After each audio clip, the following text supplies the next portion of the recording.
जय माँ जय माँ जय माँ जय माँ जय माँ जय माँ।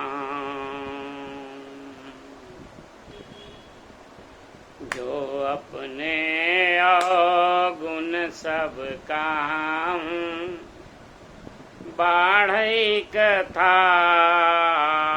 पार नहीं लाऊं।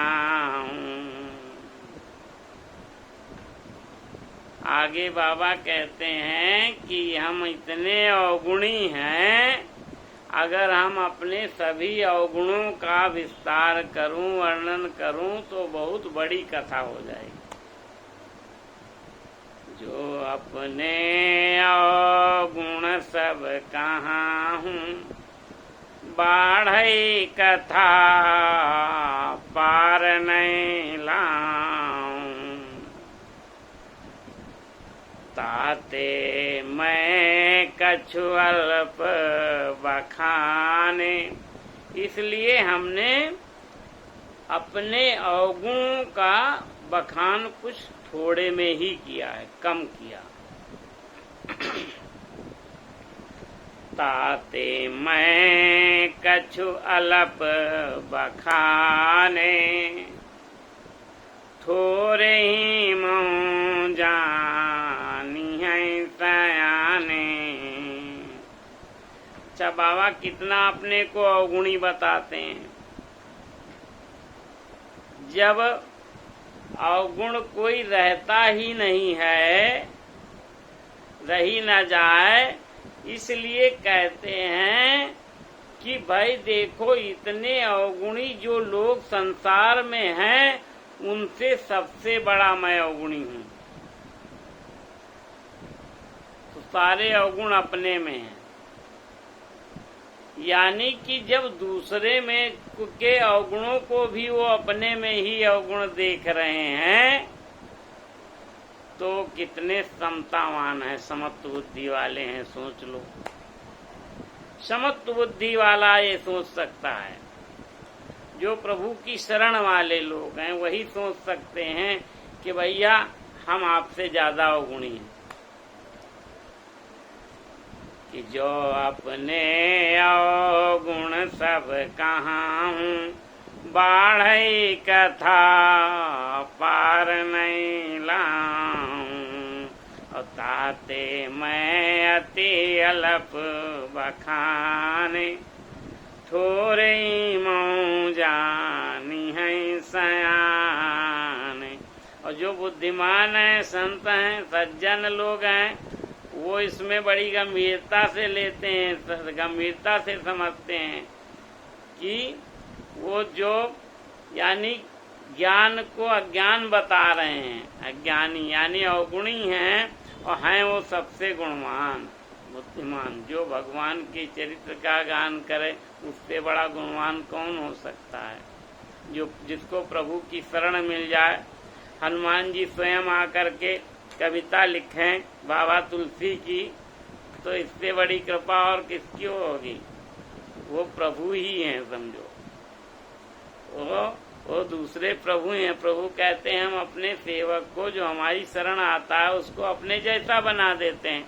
तो तुलसी बाबा को उन्होंने अपने जैसा ही बना दिया। इसीलिए कहते हैं कि ताते मैं कछु अल्प बखाने, थोड़े मोह जानी है सयाने।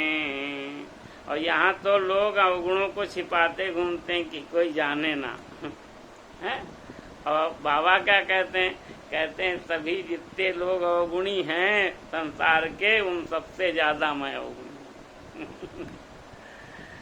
तो समुझी विधि विधि विनती मोरी, को न कथा सुनी दे खोरी।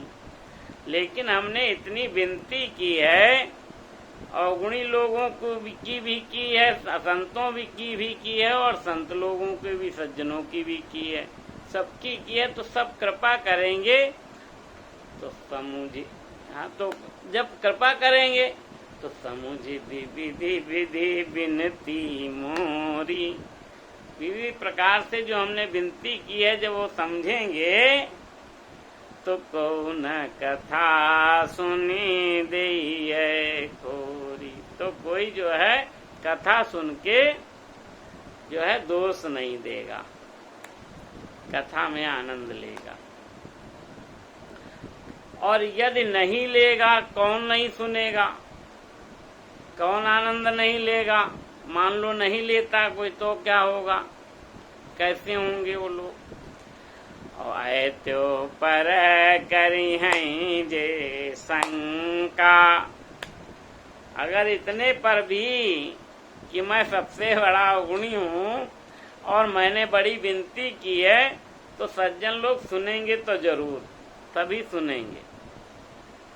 लेकिन त्यो पर करी हैं जे शंका, लेकिन इतने पर भी कुछ लोग कुतर्क करते रहते हैं।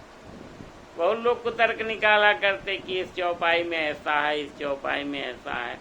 ग्रंथ पूरा समझेंगे नहीं, इस चौपाई में ऐसा है। जैसे पूरी एक किताब पढ़ने को दी जाए, तो उस किताब जो विषय की, सब्जेक्ट की उनके किताब है बच्चे की, वो पूरी दी जाए तो पूरे उसके चैप्टर कायदे से समझ नहीं पाते हैं और दोष देने लगते हैं कि लिखने वाले ने गलत लिखा, समझाने वाले ने सही नहीं समझाया और पढ़ाने वाले ने सही नहीं पढ़ाया। अपना दोष नहीं देंगे कि हमने ही सही से नहीं पढ़ा। सही चैप्टर जब समझोगे, कायदे से गुणन मनन करोगे, तो उसमें समय लगता है,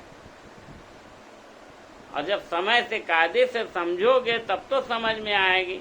एक एक चौपाई समझी नहीं। आजकल चौपाई रामायण करते हैं लोग, तो ऐसे ही रामायण करते चले जा रहे हैं। आज कैसे थोड़ा जल्दी घसीट दो, अरे घसीटी जाती रामायण कहीं, जल्दी घसीट दो, जल्दी पूरी करो, हवन कराना है जल्दी से कर दो, थोड़ा घसीटो, रात में ज्यादा तेज घसीट दो।